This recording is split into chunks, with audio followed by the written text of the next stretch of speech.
Bonjour à tous et bienvenue dans les coulisses du loisir. Aujourd'hui on est devant le Westfalia Kepler One, c'est le modèle 2022 et on va en faire le tour en moins de 10 minutes. Si le monde du camping-car vous intéresse, cette vidéo est faite pour vous. Je m'appelle David, dans le passé j'ai été vendeur de camping-car. Le groupe Univers m'ouvre les portes de ses concessions et c'est l'occasion de vous faire découvrir des camping-cars, des fourgons, des nouveaux, des anciens, bref, plein de nouveaux véhicules. Avec mon équipe nous faisons des vidéos chaque semaine, alors n'oubliez pas de vous abonner à la chaîne pour nous donner de la force. Bonne vidéo! Chez Westfalia, le Kepler One, c'est un peu le modèle phare de la production. Dans la catégorie des toits relevables, c'est un des rares modèles qui propose un niveau d'équipement complet, comparable au camping-car classique. 4 places pour la route, 4 couchages, chauffage, chauffe-eau, toilettes, cuisine, douche et des rangements.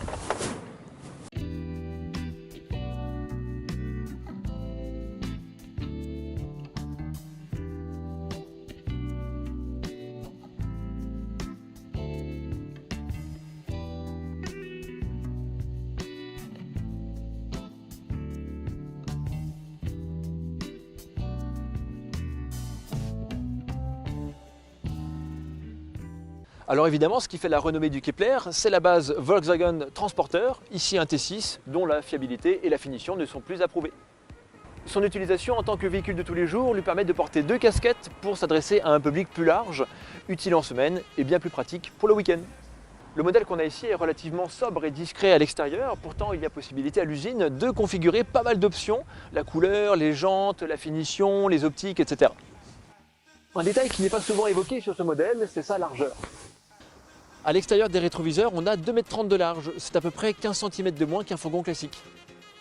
Le toit relevable, incontournable bien sûr, il permet de rester debout à l'intérieur du véhicule et il offre aussi une couchette pour 2 adultes. C'est une partie un peu technique, la cinématique est assurée avec des parallélogrammes, tandis que des vérins assistent la manipulation. L'ouverture est manuelle, alors pour le refermer c'est un poil physique, mais au moins il n'y a pas de risque de panne.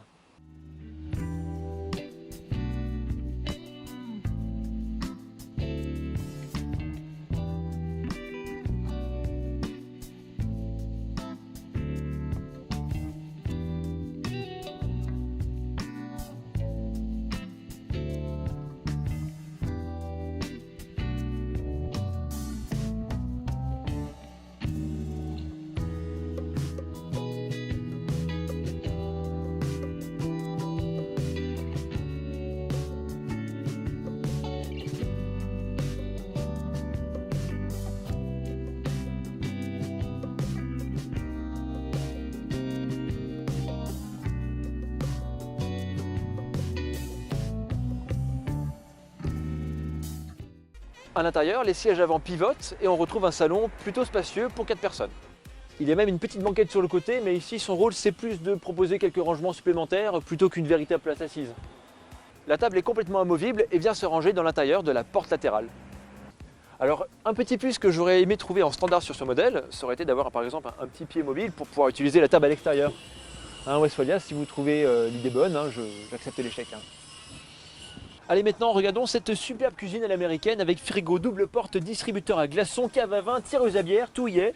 Calmez-vous, on est dans un van, c'est petit mais il y a l'essentiel. Plusieurs tiroirs pour mettre ce que vous voulez, on ne juge pas. Un évier en inox avec mitigeur eau chaude eau froide. Une plaque de cuisson avec 2 feux qui fonctionne au gaz. Et côté frigo, on a un volume de 50 litres et il fonctionne à compression comme à la maison sur le 12 et le 220 volts. Et il y a même un petit compartiment pour les glaçons de l'apéritif. Le compartiment à gaz reçoit une bouteille de 2,75 kg, je sais c'est précis mais c'est le fabricant qui le dit. Et ça alimente la plaque de cuisson et le chauffe-eau. Alors à la saison plus fraîche, il y a évidemment un chauffage qui fonctionne avec le gasoil du véhicule. Et pour ceux qui se posent la question, c'est un Webasto de 2000 watts qui est fixé sous le châssis. Et le toilette, ici il est fixe sur ce modèle, il y a un emplacement bien dédié, parce que vous le trouverez aussi dans le Kepler 5 sur un bloc mobile, et c'est pour ça que je le précise. Là il est quand même pas trop mal intégré malgré la taille du véhicule.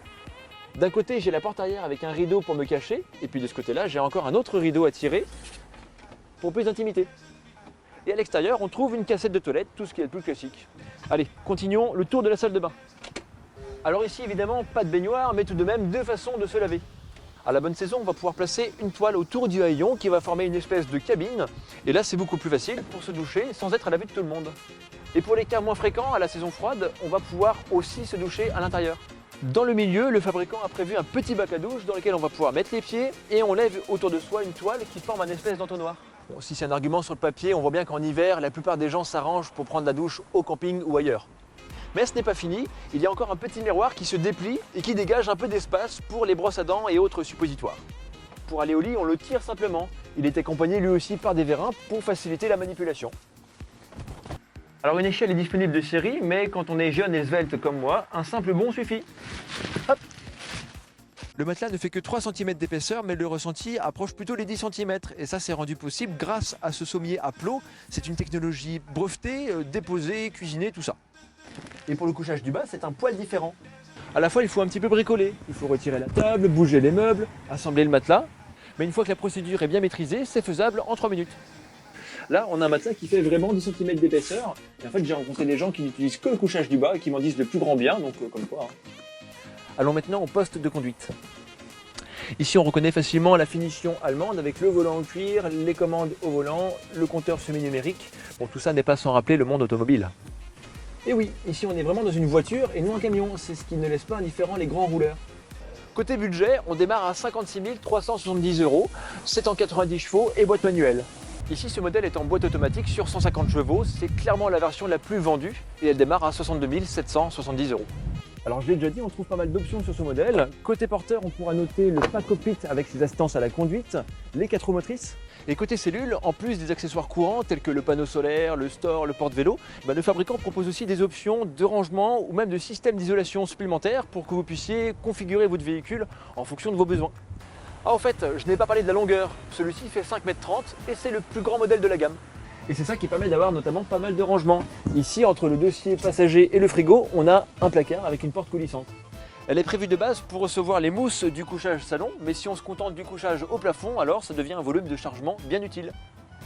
À mon avis, un petit van comme celui-ci nécessite d'être vu en vrai pour mieux se projeter. Alors pour ceux que ça intéresse, ce véhicule est exposé sur la concession de Univers Nurmendes qui nous accueille ici, nous ouvre ses portes, donc merci à eux. Pensez à vous abonner à la chaîne pour ne pas rater nos prochaines vidéos. On en fait 2 par semaine, autant vous dire que ça ne chôme pas derrière la caméra. Et puis aussi parce que c'est une façon de nous montrer votre sympathie et je suis sûr que vous êtes très sympathique. Allez, prenez soin de vos montures et profitez du paysage. À très vite.